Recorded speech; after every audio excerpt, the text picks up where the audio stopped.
The furnace hummed softly, pushing warmth into the December air as I lay still beneath the quilt, breathing in cinnamon and pine.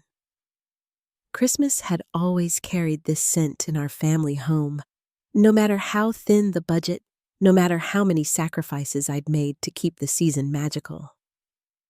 But this year was different. The boutique I had poured my soul into was finally thriving. For the first time in years, I felt the fragile promise of stability settling over me like a blanket. With no urgency, just habit, I reached for my phone to check my accounts. I told myself it was a harmless peek, nothing more than a reassurance that all my work had been worth it. But when the rural Wi-Fi caught up and the numbers blinked into view, I froze. My checking account 0, my savings 0, my business account and emergency fund 0. $150,000 years of labor and sacrifice gone overnight. At first I thought it was a glitch, some holiday system delay. I refreshed again and again until my hands began to shake. Then I opened the transaction log and my stomach turned to stone. Dozens of transfers, all approved from a recognized device. My device, except I pulled on a sweater and descended the stairs, every step weighted by that devastating 0. The kitchen glowed with holiday warmth, my mother humming at the stove, eggs, sizzling carols drifting from the radio. My son Daniel lounged at the table, coffee in hand, looking every bit at ease. I sat down slowly, phone still in my grip. "Someone emptied my accounts," I said flatly. My mother's spoon paused mid-air, her smile faltering. "That sounds like a bank error. They'll fix it." Daniel didn't miss a beat. He smirked, lifted his mug, and said, "Or maybe you've been working too hard. Apps glitch all the time." I met his eyes and felt the truth twist in my chest. It wasn't a glitch.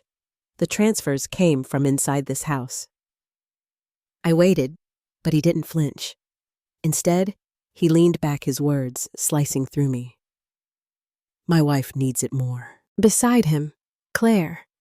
His wife shifted uncomfortably, but said nothing. She pressed her lips together and let the silence damn her. My mother turned back to the stove, her voice softer, almost pleading.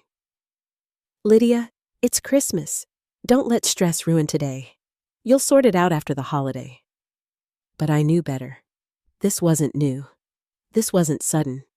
It was a pattern that stretched back years, one I had foolishly called forgiveness each time he crossed another line. I thought of the earrings my late husband had given me stolen and pawned by Daniel when he was 19. I thought of the phone contract he'd begged me to co-sign, the bills he'd left for me to clean up the science fair project he'd taken credit for in high school. Each theft, each lie, each betrayal. I had excused them all, convincing myself he was still learning, still growing, still my son. But sitting at that table with his smirk echoing in my chest, I finally saw it clearly. This wasn't a mistake. This was who he had chosen to be. I excused myself quietly, locking my door upstairs, phone in hand. I opened the logs again, forcing myself to read them like evidence instead of wounds. Every transfer was time-stamped between 1 and 2 in the morning, all from recognized devices inside this house. He had tested the boundaries for weeks, logging and checking balances, waiting for the moment he could strike. And I had been blind to it.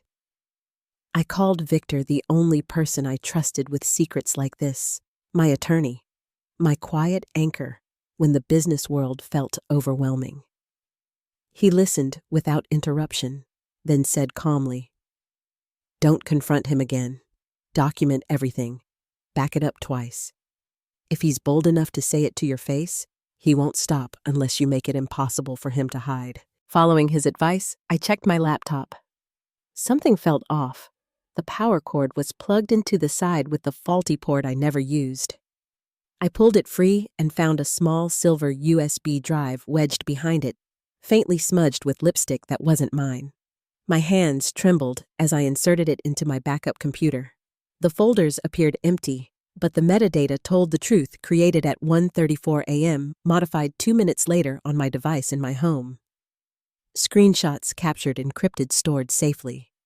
For the first time in years, I didn't feel powerless. Daniel had stolen my money, but he had also left behind proof. I told myself the evidence would be enough, but I also knew my son. One act of betrayal was never the whole story. So I combed through recent emails I had skimmed in the holiday rush. One subject line caught my eye: final lease draft. My heart tightened. It was supposed to be the contract for my Portland expansion, the future of the boutique. I opened it, scanning quickly until I reached the signature page, and froze. My name wasn't there. Instead, it read, Daniel Hale, Operator, Hale and Corbin Holdings, LLC. A company I had never heard of. His email address was in the edit history. The timestamp was from 2 days ago. My vision blurred as I stared at the page. He hadn't just stolen what I had built. He was trying to erase me from my own future. I forwarded everything to Victor, attaching screenshots and notes. Within minutes, he called back. Lydia, this isn't just theft. This is fraud. He's forging a paper trail to replace you. The words didn't crush me. They clarified me. Every time Daniel had stolen, lied, or rewritten the truth, it had been building toward this moment. He wasn't satisfied taking pieces anymore. He wanted it all. And this time, I would not let him have it. Later that afternoon, I found Claire alone at the dining table, folding wrapping paper into neat squares. Her movements were careful, deliberate, as though tidiness could disguise the chaos beneath. I stood for a moment, watching her smooth the creases with almost meditative precision before speaking. You knew, I said, quietly. My voice didn't rise. It didn't need to. She froze, her fingers stilling on the paper, then looked up with that carefully composed expression she always wore in public. Knew what she asked, though the tremor in her tone betrayed her. I stepped closer. That Daniel emptied my accounts, that he filed false documents in his name. Don't pretend you weren't part of it. Her lips pressed into a thin line, but she didn't deny it. She leaned back, smoothing her blouse as if preparing for an interview. He did it for us, she said softly, almost tenderly. For our future. You've built your business. You've had your time. We're just starting. And honestly, Lydia, you have more than enough. The words stung more than I wanted to admit. Enough. As though decades of sacrifice were some bottomless well they were entitled to drink from. As if the years I'd scrimped, saved, and worked until my body ached were just collateral for their ambitions. Claire's eyes grew steadier as she went on. Daniel always says you never let him shine. He just wants to prove himself, and I can't blame him for that. Don't you want your son to succeed? I stared at her, realizing for the first time that Daniel's hunger wasn't his alone. It was hers too, dressed in words like love and family, but fueled by entitlement. She was no bystander.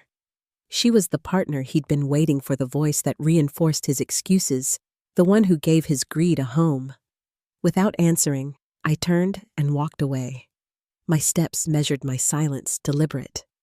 Upstairs, my folder of evidence weighted heavier now with the knowledge that betrayal wore 2 faces, not one. By evening, the holiday chaos had thinned. The cousins had left the wrapping paper stuffed into bags. The house was quiet, except for the clink of silverware. My mother, Daniel, and I sat at the table, the roast half carved between us. The air carried the weight of everything unsaid. I cut a piece of sweet potato, set down my fork, and spoke evenly. I've been thinking about boundaries. How easy it is to cross a line when you believe no one will stop you. Daniel's knife paused mid-cut. He didn't look up right away, but I saw the subtle stillness in his shoulders. "You're still spiraling about numbers on a screen," he asked, his tone light but thinner than usual, like paper stretched too far. "Not spiraling," I said calmly. "Recognizing patterns." There's a difference between a mistake and a habit. Mistakes happen once. Patterns repeat until someone calls them by their name. For the first time all day, his smirk faltered. He glanced at me, searching for the weakness he always found in my face, the soft spot that let him slip past consequences. But I didn't flinch. I kept my gaze steady, my voice level. My mother cleared her throat, reaching for the gravy boat, as though to break the tension. "Lydia, it's Christmas. Must we do this tonight? You've always been dramatic. Don't let your stress ruin the meal." I ignored her. My eyes never left Daniel. He forced a laugh, but it was brittle hollow. The silence stretched between us thicker than before. This time, I didn't try to fill it. I let it settle heavy enough for him to feel quiet, enough for him to know something had shifted. He went back to eating slowly, every movement deliberate, his usual certainty replaced by restless tension. I cleared my plate in silence and rose from the table, the steady rhythm of my heartbeat telling me the balance had already begun to change. Hours later, when the house had quieted into its holiday lull, the knock came. Firm, deliberate, cutting through the night. I froze, glass in hand, as it sounded again louder this time. I knew what it meant. My mother shuffled across the tile in her robe, confusion etched on her face, and opened the door. 2 officers stood beneath the glow of Christmas lights, their uniforms dark against the snow. One held a clipboard, the other rested his hand near his belt. "We're looking for Daniel Hale," the taller one said. "We have a warrant for his arrest." My mother's mouth fell open. "There must be some mistake." "There isn't," I said, stepping forward. I handed the officer the folder I had built piece by piece. Screenshots, transaction logs, forged documents, USB metadata, all neatly labeled and undeniable. He flipped through the first pages, nodded, then turned toward my son. "Mr. Hale, you'll need to come with us." Daniel rose slowly, his smirk twitching into place out of habit before it faltered entirely. "What is this?" he asked, his voice cracking at the edges. My mother's eyes darted between us, glassy with disbelief. "Lydia, tell them this isn't true. Tell them you're overreacting." But I said nothing. The officers cuffed him, the snap of metal echoing through the quiet house. For the first time in years, Daniel didn't look at me with smugness. He looked down, shoulders bent, and followed them out into the cold. The door shut behind him with a sound that felt final, reverberating through the walls. My mother turned on me, her jaw trembling. But what I saw in her eyes wasn't sorrow. It was betrayal, pointed not at him, but at me. I held her gaze, then turned away, the silence between us, heavier than any words. The days that followed blurred into weeks, yet the silence that settled over everything felt sharper than noise. Daniel's lawyer handled communication now. I didn't hear his voice, didn't see his face. The only message from my mother came in a single line scrawled across a card. "You went too far." I didn't reply. There was nothing to say. She had chosen her side long before that night, and it was never mine. I poured myself into the boutique, determined not to let grief or guilt drown me. Yet there were nights when the ache pressed in, when I sat awake, staring at the ceiling, asking how a child could grow into someone so ruthless, how love could sour into entitlement. But the evidence reminded me each time I wavered. This wasn't impulsive. It wasn't desperation. It was calculation. And I had given him every chance to choose differently. The expansion project in Portland, once a symbol of possibility, had almost slipped from my grasp. Victor guided me through the legal tangles, steady as ever. He assured me that the forged documents, the fraudulent filings, would crumble under scrutiny. Piece by piece, we reclaimed what was mine, though the process was exhausting. Each signature required, each deposition felt like stitching a torn seam with shaking hands.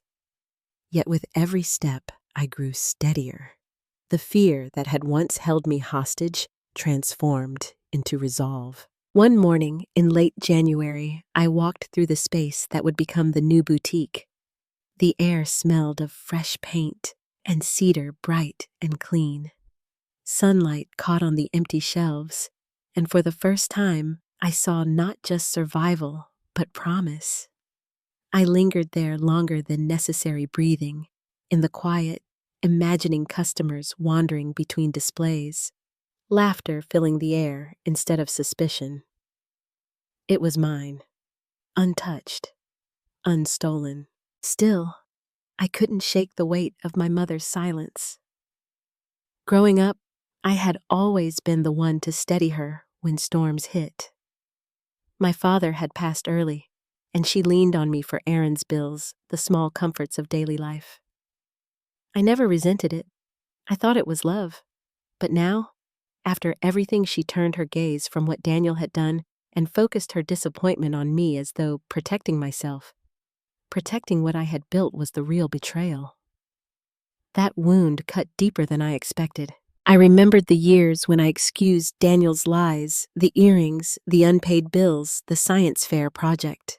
Each time I had chosen silence to protect my mother from disappointment, to protect the fragile illusion that we were whole. I told myself I was keeping the family intact, but in truth, I was feeding the very pattern that had nearly destroyed me. By hiding the truth, I had given him room to grow bolder. In trying to shield her, I had betrayed myself. One evening, I stood in the kitchen where it had all begun, cinnamon and pine lingering faintly from decorations left too long. The silence pressed heavy against me. I realized then that my mother might never forgive me, not because I was wrong, but because I had shattered her illusion of who Daniel was. It was easier for her to cast me as dramatic as cruel than to accept the rot in her son. For the first time in my life, I accepted that her love might always come with conditions. Instead of mourning it, I chose to let it go. I leaned into the life I was rebuilding. The boutique became my refuge. Every shelf I arranged, every window display I perfected, stitched another piece of me back together. Customers began to trickle in, their curiosity warming the air. They didn't know the wreckage behind the scenes, didn't know that each transaction felt like defiance, like proof that I could stand again.